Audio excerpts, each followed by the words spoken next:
네, 그래서 앞서 이제 이 김진흥 가옥의 어떤 건물 구성에 대해서 건물들과 마당, 그 다음에 그 꽃 계단, 화계까지 이제 한번 어떻게 구성되어 있는지 살펴보았습니다. 근데 이건 어디까지나 이제 김진흥 가옥의 어떤 물리적인 어떤 요소들을 이제 파악을 한 거고요. 근데 이제 지난 시간에도 말씀드렸듯이 이 김진흥 가옥이 애당초 덕원공주 묘역에 부속되어 있는 제청 시설이기 때문에 덕원공주 묘역과 같이 사실은 이야기를 해야 되고 따로따로 이야기하기는 좀 어려운 그런 시설입니다. 그래서 지금부터는 그 덕원공주 묘역을 조금 더 우리가 그 위치라든가 그 묘와 이 집의 관계에 대해서 조금 더 살펴보도록 하겠습니다.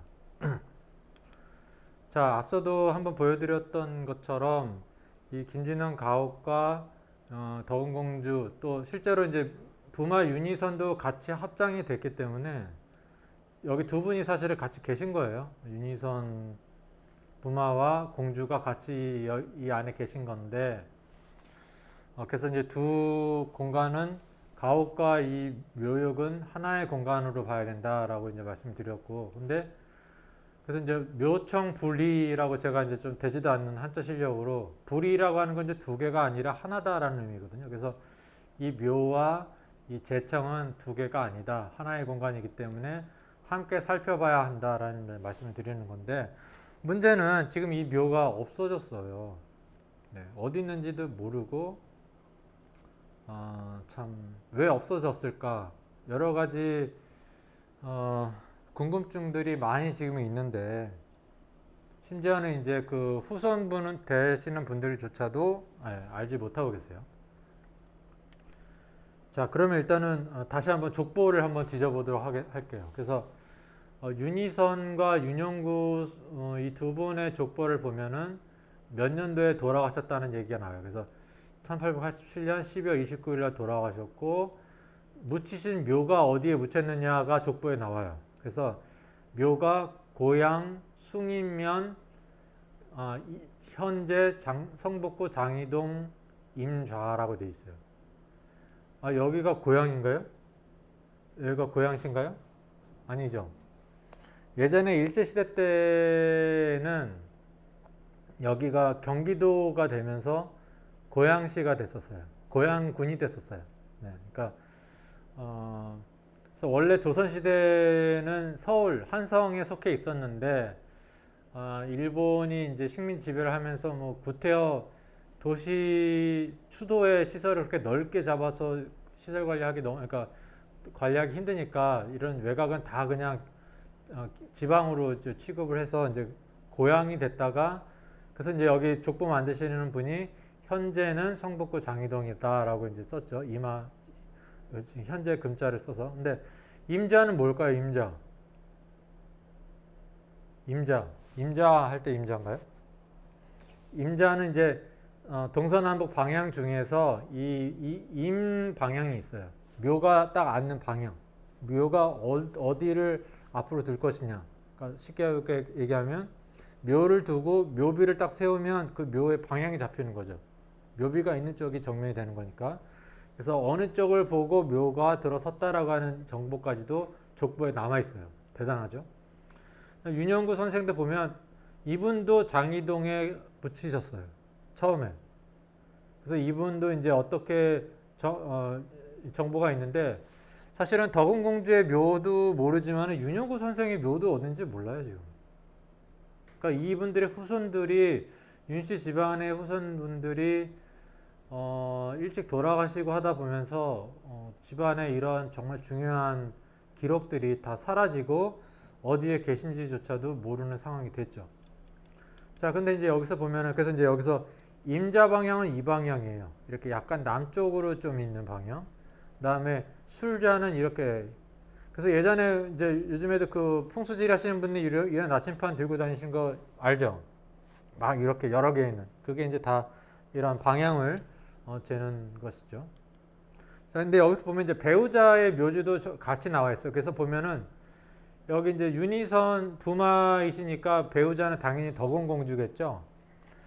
근데 이제 여기서 조금 웃긴 게 뭐냐면 이 족보를 만드시는 분이 갖고 있는 정보가 뭐냐면 덕원공주가 갑신년에 돌아가셨다는 정보만 있는 거예요. 근데 이분이 갑신년이 도대체 그럼 언제 갑신년이냐를 아마 고민을 하셨던 것 같아요. 그래서 원래대로라면 1844년도가 갑신년인데 그때는 족보 만드시는 분이 아마 잘 모르셨겠지만은 너무나 일찍 돌아가신 걸로 나오니까 설마 그렇게 일찍 돌아가셨겠어 공주께서 그러면서 60을 더 플러스 시켰어요.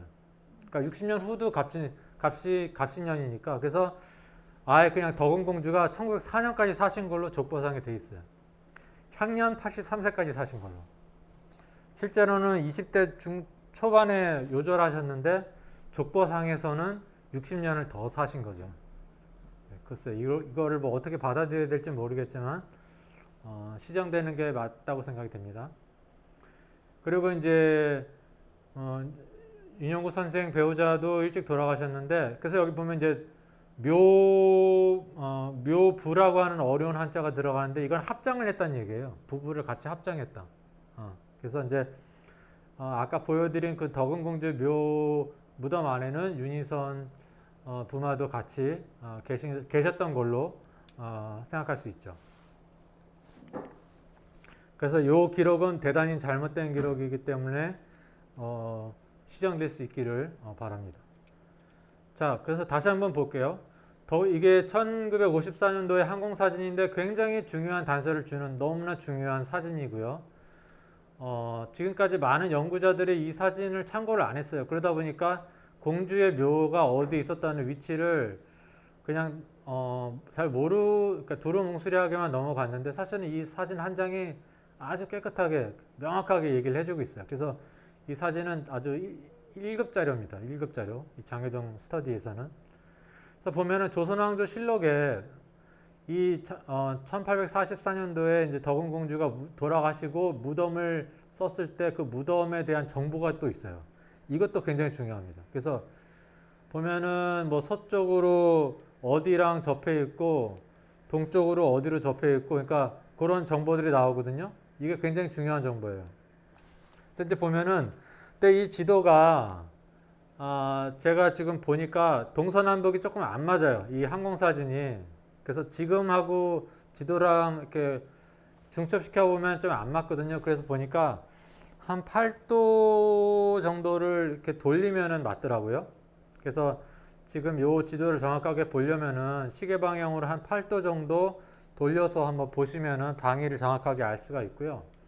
그래서 여기서 이제 동서남북을 정확하게 얘기할 수 있죠. 그래서 보면은 동쪽에 어디랑 접해 있고 서쪽에 어디랑 접해 있고 하는 요게 기록이 있으니까 하나하나씩 볼 수가 있어요. 그래서 굉장히 중요한 정보인데요. 일단 이 묘가 임자 방향으로 이렇게 나 있다는 이렇게 묘가 앉아 있는 방향을 얘기를 했고요. 아까랑 똑같습니다. 그 윤희선의 묘 앉는 방향이랑. 그 다음에 뭐냐면은 서쪽으로 명덕동이 있다라고 돼 있어요. 서쪽으로 명덕동이 있다. 그러니까 지금까지 제가 장이동을 하면서 명덕동 또는 명덕산이라고 하는 이야기를 여러 번 들었거든요. 특히 이제 정조 때 그 명제상인 최재공이 명덕동이나 명덕산에 들어왔다는 이야기를 많이 했었어요. 그래서 그게 도대체 어딜까? 명덕산이라고 지칭할 수 있는 산이 어딜까 싶었는데 여기서 명덕동이라고 명확히 얘기를 해주고 있거든요. 근데 항공사진을 보면은 물론 이건 조선시대 사진은 아니지만 이 산기슭 아래에 집들이 뜨문뜨문 있어요. 네, 이거는 이제 전형적인 어떤 전원의 어떤 마을 가옥의 어떤 이렇게 거리를 이격거리를 보여주고 있는데 한 집과 그 다음 집이 좀 상당히 떨어져 있죠. 그러니까 전형적인 어떤 농가의 어떤 마을 같은 느낌인데 이 가옥군들이 아마 상당히 연원이 올라갈 것 같아요. 제 느낌으로는. 그래서 여기가 조선시대에도 조선 왕조실록에도 나오는 명덕동이 여기다라고 봤을 때 굉장히 좀 의미가 깊다고 할 수가 있고요. 그 다음에 이제 동쪽으로 장위리가 있다고 했거든요. 그러면 우리가 지금은 통칭해서 여기를 다 장위동이라고 하지만 예전에 여기 가장 사람이 많이 살았던 곳은 이쪽이었다는 거예요. 지금도 보면 사람이 여기 집들이 조밀조밀하게 있죠. 여기가 좀 더 중심지였고 여기가 장위리라고 1844년 당시에도 그렇게 명칭을 불렀다는 거죠. 그래서 이 공간에 대한 감이 있고, 그 다음에 이제 이 아래쪽에는 이제 그 풍수 지리상 무덤을 이렇게 보호하는 어떤 산의 지세, 그래서 이제 웨베코라고 해서 산줄기가 쭉 내려오고 있다고 하는 묘사가 되어 있는데 정확하게 이 항공사진에서도 그게 파악이 됩니다. 보이죠? 네. 그러니까 이 산줄기가 이 무덤을 살짝 돌아요. 그래서 이 무덤에 혈이 생기는 거예요. 네. 이렇게 나름의 명당, 그러니까 아주 뭐 잘 짜임새 있는 건 아니지만 나름의 명당의 어떤 요소를 갖추고 있는 자리에 딱 무덤이 있는 거예요. 그리고 이제 동쪽에는 북쪽에는 동안평이라고 해서 넓은 평지가 있는데 여기는 전에도 말씀드렸듯이 조금 상습 침수 지역이어 가지고 아마 가옥이 하나도 없어요. 여기다 집 지었다가는 비 올 때 난리가 난다는 걸 경험적으로 알기 때문에 여기는 집이 하나도 없습니다. 굉장히 넓지만은, 그러니까 농사도 제대로 못 지었다는 얘기죠. 예. 그래서 이제 요런 동서남북, 요 묘를 중심으로 해서 동서남북의 지형을 우리가 이해할 수 있는 단서를 주고 있어요. 이 지도와 요 짧은 서술이 굉장히 많은 정보를 준다. 거. 자, 이거를 조금 더 넓은 지도에서 볼게요. 넓은 지도에서 보면 여기가 이제 장이동을 넘어오는 또 고개인데 지금하고는 틀려요. 여기가 지금 북서울 꿈의 숲이에요. 여기는 거의 그대로 있고요. 여기는 거의 남아있는데 여기는 다 지금 바뀌었고 요 고갯길도 다, 요 고갯길이 약간 지금 차가 다니는 길이랑 비슷한데 요거는 완전히 바뀌었고요. 그래서 지금 뭐 북쪽의 동안평 그러니까 명덕동이라고 하는 마을이 요 고개를 넘으면 바로 있는 마을인 거예요. 그러니까 산 밑에 있으면서도 요 앞에 조그만 논밭들이 있어서 지근거리에서 농사도 하면서 뭔가 자급자족할 수 있는 환경이 되고, 또 여기 고개만 넘으면은 또 한양 도성으로도 갈 수 있으니까, 그러니까 여기가 조금 그런 위치적으로 좋은 위치에 있었던 것 같고, 여기서 이제 사람이 다니는 여기 계곡길이기 때문에 오솔길이 여기 이제 약간 물길과도 일치해가지고 여기서 비가 많이 오면 물길들이 양쪽에서 이렇게 합수돼가지고 여기가 아마 저수지로 보이거든요. 그래서 이 저수지가 있었고 여기서 이제 또 물을 끌어다가 이제 농사도 지었을 것 같고요. 그 다음에 여기는 이제 아까 말한 대로 웨베코가 있었고, 여기는 어떤 이유로 이렇게 경작지가 이렇게 그 농지 정리가 됐는데 이거는 아마 조선 시대는 아니고 일단 일제 시대 때를 거치면서 여기가 이렇게 좀 아마 소유가 개개인의 소유가 아니라 여기가 아마 뭐 큰 어떤 공공의 어떤 소유여 가지고 이렇게 택지 정리가 농지 정리가 되지 않았을까 싶기도 하고요. 그다음에 이제 말씀드렸듯이 여기가 굉장히 가옥 밀도가 높죠. 그러니까 여기가 전체 일대에서 가장 사람들이 많이 살았던, 그래서 요 장일이가 전체 나중에 장이동이 행정구역으로 되는. 그래서 앞서도 우리가 조선시대에 뭐 영의정, 자의정 하시던 분들이 잠깐씩 장일이에 와서 근신을 했다는 이제 그런 기록들이 있는데, 아마 이런 집들 중에는 꽤 그 고위직에 있었던 분들의 어떤 별장이나 별서가 있었을 가능성이 있습니다. 네. 그래서 비록 이게 조선시대 때 항공사진은 아니지만은 그 시대를 유추해 볼 수 있는 굉장히 중요한 자료이고요. 그래서 이제 제가 궁금했던 명덕산이 어딜까라고 했을 때, 여기가 명덕동이라면 자연스럽게 이 일대의 산을 그냥 꼭 어떤 정상 봉우리가 있지는 않지만은 대략적으로 명덕산이다라고 우리가 부를 수 있지 않을까, 좀 더 확신을 얻게 되었습니다. 자, 그 다음에 이제 덕은공주의 묘소를, 지금의 묘소가 어디 있을까를 좀 찾고 싶은 거예요. 정확하게 핀포인트 하고 싶은 건데 대충 해서는 안 돼요. 그러니까 지금 김진흥 가옥이 여기에 있고 지금 여기도 여기에 있으니까 대충 이거 갖다 붙이면은 뭐 대충은 알 수 있지 않아? 할 수 있지만은 이게 좀 정확하게 정밀도가 높게 추정을 하려면은 이 지도 전체를 활용을 해야 되고요. 우선 지금까지 남아있는 이 지도에서 지금까지 남아있는 시설은 뭐냐면 김진흥 가옥과 여기 보이는 창녕궁 제사예요. 지금 여기는 6.25 때 그 뭔가 불타가지고 건물 모양이 좀 부서져 있는데 여기 그 집에 그 여기 가옥터라는 건 알 수가 있거든요. 여기 바로 또 복은공주 무덤도 있고, 그래서 요 두 포인트를 기준으로 해서 요 두 포인트를 지금의 항공사진에서의 두 포인트와 일치시키는 방법으로 이 무덤의 위치를 정확하게 추정할 거거든요. 자, 보시면은 일단은 이 두 포인트에다 마킹을 해요. 확실한 위치를 아는 두 개 포인트의 위치를 찍고, 그 다음에 이제 이거는 이제 그 다음에 무덤의 위치를 또 표시를 해요.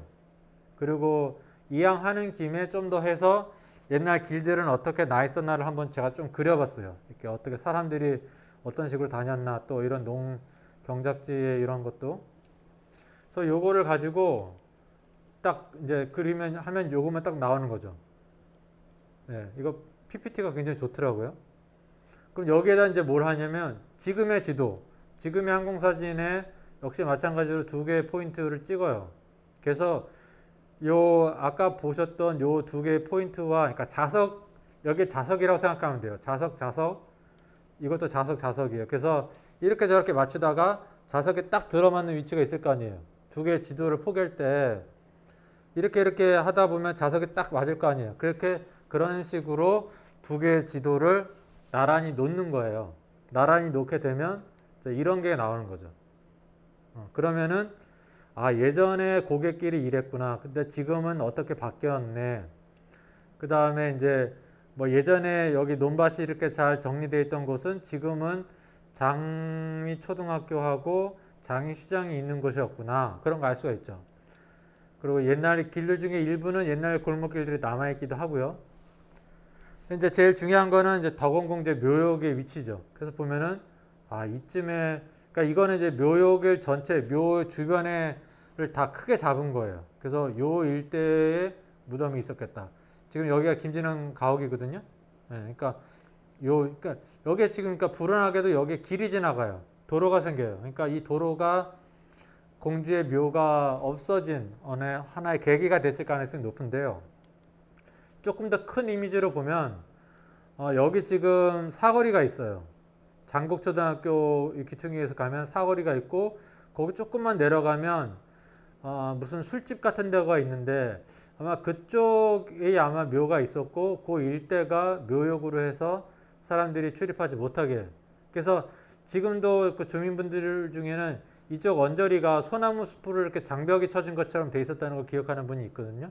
그러니까 여기가 소나무로 울타리가 쳐지고 여기에 이제 묘가 있었던 걸로 이제 공간적인 것을 알 수가 있죠. 그래서 뭐 어느 정도의 정확도냐고 얘기하기는 어렵지만은 상당히 이 정도면은 정확하게 덕원공제 묘소의 위치를 파악했다고 볼 수가 있어요. 그리고 이쪽은 옛날 골목길들이 그대로 남아있기 때문에 이쪽 뒤쪽으로도 그렇고, 여기는 조금 예전의 어떤 지형적인 측면이 남아있어요. 그래서 지금 보건공주의 묘에는 묘가 한때 있었죠. 93년도까지 있었지만 그 묘가 이 자리에 있었다는 것, 그 다음에 묘가 어디로 갔다는 거를 중요한 정보를 제공하고 있어요. 근데 여기에는 아무것도 없어요. 문제가 심각한 거죠.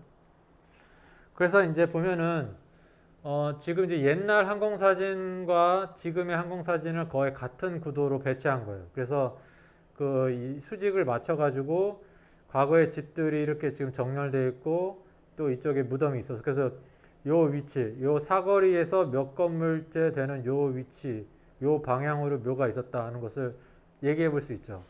이 정도면 굉장히 정확하지 않나요? 어떻게 생각하십니까? 네. 그래서 이제 거의 묘소 자리를 찾았다라고 말씀을 드려도, 거의 이 자리라고 얘기해도 크게 문제가 없을 정도로 정확성이 있다라고 저는 생각이 들고요. 그래서 보면은 아까도 말씀드렸듯이 이 집에서 여기로 얼마나 자주 왕래했으면 여기에 이렇게 사람이 다닌 자국이 패여 있잖아요. 그러니까 이 두 개가 얼마나 연관성이 높은, 관련되어 있는 그런 거냐라는 걸 알 수가 있죠. 근데 지금 이제 보시다시피 도로가 생기고, 하필 무덤이 있었던 요 묘역을 도로가 관통을 해요. 이게 60년대 생겼을 가능성이 높은데, 왜냐하면 이제 60년대 중반부터 이 일대에 집이 들어서고 여기 일대가 이제 택지가 조성되기 때문에 길이 만들어졌을 텐데, 60년 당시에 이 묘역을 보고 다들 이게 공주묘라고 아마 주민들이 얘기를 했기 때문에 이 도로 만드는 사람들도 인지를 했을 텐데 글쎄요. 어떤 사정으로 인해서 지금 행방을 알 수 없게 된 것인가는 좀 의문이 있네요. 그래서 지금 보면은 여기가 이제 이 항상 묘를 돌보고 했던 그런 왕래했던 흔적들이 있는데 저는 이걸 이제 뭐 추모의 길이다라고 얘기를 하고 싶어요. 그래서 요 구간 지금도 만약 이 공간의 의미를 찾는다면 김진흥 가옥과 이 묘까지 이르는 요 구간이 갖는 의미가 굉장히 깊다라고 할 수 있죠. 물론 지금은 집들이 다 채워져 있어서 요렇게 갈 수도 없지만 우리는 지금은 없어졌지만 과거에 있었던 중요한 역사적 의미들을 한 번쯤은 생각해 볼 필요가 있다는 의미에서 요거를 한번 더 보여드렸고요. 자, 그런데 이제 이게 72년도 항공사진인데 이제 보면은 집 주위로 거의 아파트 수준으로 이제 이렇게 지어졌고 김진흥 가옥은 그야말로 그 넓은 저택이 이렇게 옹색한 형태 모양이 됐고 그나마 이제 지척에 있었던 공주의 묘역도 이런 식으로 길이 뚫렸고 그러니까 온데간데가 없어진 거죠. 어떻게 이런 일이 있었을까?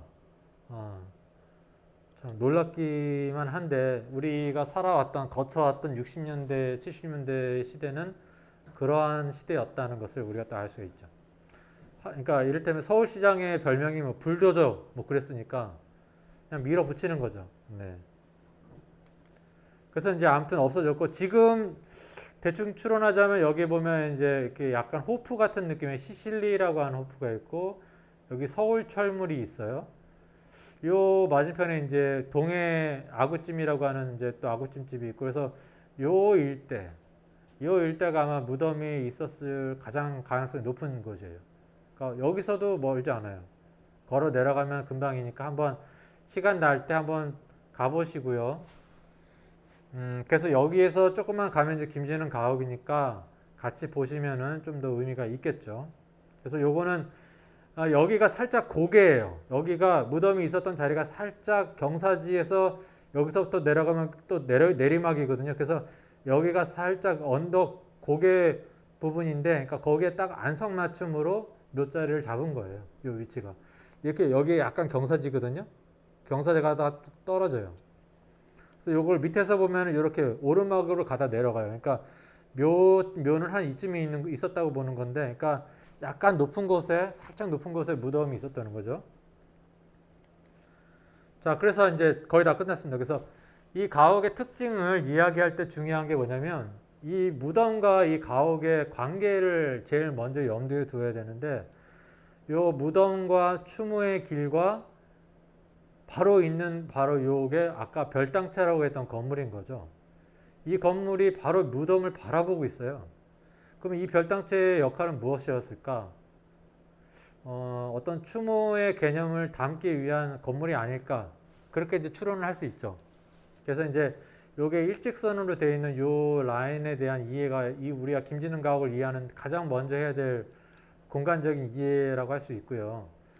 그래서 보면은 중요한 거는 지금은 이렇게 되어 있지만 원래는 누각이었다는 거죠. 누각이었기 때문에 여기서 있으면 무덤이 바로 보이는 거예요. 약간 무덤이 높은 곳에 있기 때문에 더 잘 보이겠죠. 그래서 약간 올려다보는 곳에 무덤이 위치해 있고, 그럼 여기서는 이제 여기서 누각이니까 휴식 공간일 수도 있는데, 아까도 말씀드렸듯이 악천후가 있을 때에는 묘에 가서 제사를 못 지내고 집 안에서 제사를 지낸다 했는데 여기가 딱 제사를 지내기 좋은 곳이죠. 묘가 바라다 보이는 곳에 누각을 짓고 제사를 지낸다.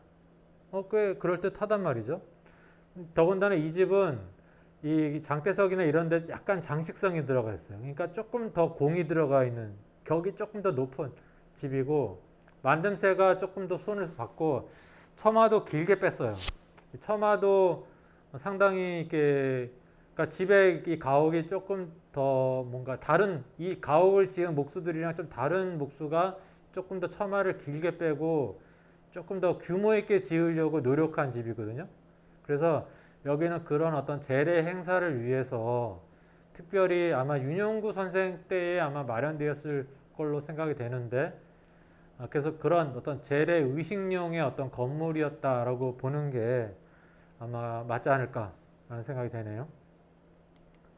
그래서 이제 제사를 지낼 때 이제 대청에서 본래 비가 오거나 하면은 안채 대청에서 제사를 지내는데 김진흥 가옥의 안채가 좀 좁아요. 그러니까 거기서 뭔가 제사를 하기에는 비좁으니까 더군다나 공주의 제사니까 많은 사람들이 왔을 거 아니에요. 그러니까 공간이 협소하니까 아마 별도의 누각을 묘가 보이는 곳에 설치했을 가능성이 높다. 그 다음에 장대석 등의 이 장식성을 봤을 때 격을 높이 했고, 그래서 지금 이제 뭐 단순히 뭐 별당체다, 뭐 그렇게 이제 별당체 정도로 취급을 하지만 좀 더 이 추모적 성격이 들어가는 어떤 명칭으로 불러야 되지 않을까 하는 그런 생각을 해보게 됩니다. 그 다음에 이제 가옥의 특징 두 번째는 뭐냐면, 이제 이건 전적으로 저 개인적인 특징이에요. 다른 특징들도 있을 텐데, 그 다음에 이제 보면은 54년도에 보면은 여기 살짝 담이 있어요. 이 측면으로. 보이죠? 가옥에 떨어진 약간의 담이 있어요. 담이 둘러쳐져 있고, 여기 보면 살짝 더 굵은 느낌인데, 여기 바로 이제 출입문인 거죠. 그러니까 이 아까 그 누각에서 나와서 바로 묘로 접근할 수 있는 문이 있었다고 볼 수 있어요. 그러니까 뺑 돌아가지 않고 바로 묘소로 향해서 갈 수 있도록 담장이 있었다는 거죠. 담장이 있었고 문이 있었다.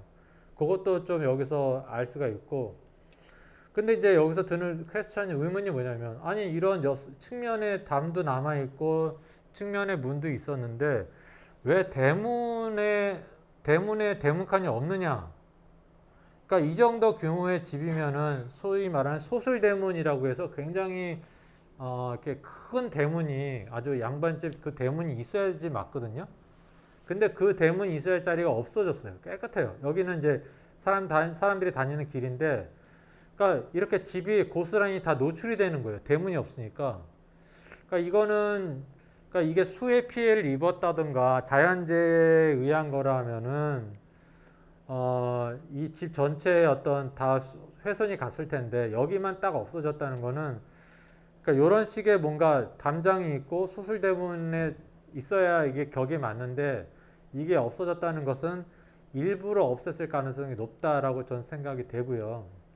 이 없어진 이유에 대해서는 좀 생각을 해봐야겠지만은, 일단은 자연스럽지 않아요. 없어진 이유, 그러니까 애당초부터 없었다는 건 말이 안 되고 처음부터 분명히 있었을 텐데 어떤 이유로 없어졌고, 제가 조심스럽게 생각하는 거는, 보통 이런 큰 집들은 옛날 한국 전쟁이나 했을 때 뭐 북한군이 됐든 뭐 한국군이 됐든 여기가 어떤 그 본부 역할을 하게 돼요. 큰 집이나 뭐 학교나 이런 시설들은. 그래서 제 조심스러운 추측으로는 여기가 뭔가 그렇게 여기가 약간 광장 비슷하게 주민들을 모아서 무슨 얘기를 하거나 또는 어떤 군사적인 어떤 주차 용도로 쓰였거나, 뭔가 요 마당을, 이 집안에 부속되어 있던 마당을 써야 했던 이유가 있었기 때문에 담장과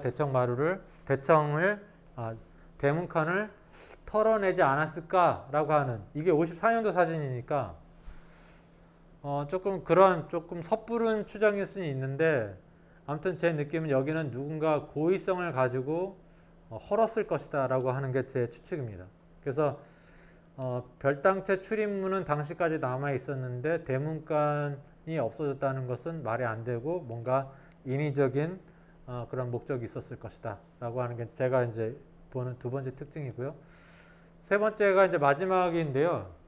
이 집에서 사실 사랑채와 안채라고 하면 통념적으로는 안채가 더 좀 안쪽에 깊이 들어가 있어서 외부인들이 접근하기 힘들고, 사랑채는 조금 더 돌출되어 있거나 해서 외부 방문객들이 쉽게 접근할 수 있도록 노출이 되거나 하는데, 사실 자리 앉음새로만 봐서는 안채가 조금 더 깊이 있고 사랑채가 조금 더 앞쪽에 있고 또 여기 대문간까지 있었다고 보면은 사실은 말 그대로 되긴 됐어요. 그러니까 안채가 조금 더 중문을 거쳐야 됐고, 사랑채는 별도로 3개의 문이나 있어요. 사랑채에 접근하기 위해서는 이쪽 이 정면으로 나 있는, 아주 그 처음 정면으로 나 있는 문이 있고, 이 측면으로 들어갈 수 있는 문이 있고, 또 이 뒤쪽에서 들어갈 수 있는 문이 있는데, 그러니까 접근성은 굉장히 좋은데 실제로 이 집에 가보면 이 사랑채가 실제로 지금 이 문들이 있기도 하거니와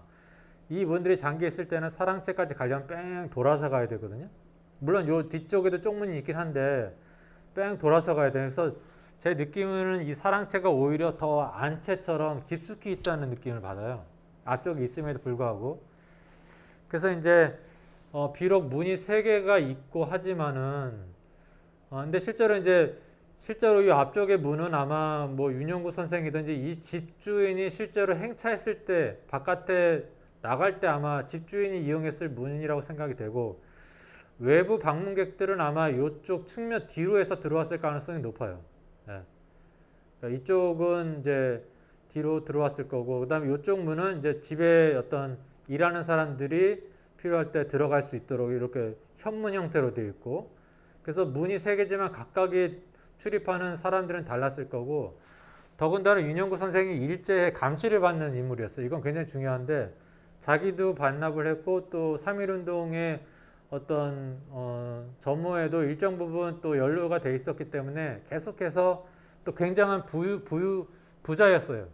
소유하고 있는 부동산들이 많아서 그래서 이제 뭐 혹시나 이제 뭔가 이렇게 아무튼 여러 가지 의혹을 받는 입장이었기 때문에 아마 굉장히 감시를 많이 받았을 거라서 이런 사랑채로서의 접근을 좀 아마 일반 사람들이 쉽게 하지 못했을 것 같은데 만약 출입을 한다고 그랬으면 이렇게 좀 보이지 않게 뒤쪽으로 하면 했을 것 같고 그래서 이 사랑채에서 제가 좀 주관적인 제 견해 생각이고 느낌이긴 하지만 조금 운둔자적인 어떤 삶을 살았고 또 일제하에 감시를 받던 사람의 처소로서 조금 폐쇄적인 느낌이 있어요. 이 사랑채가.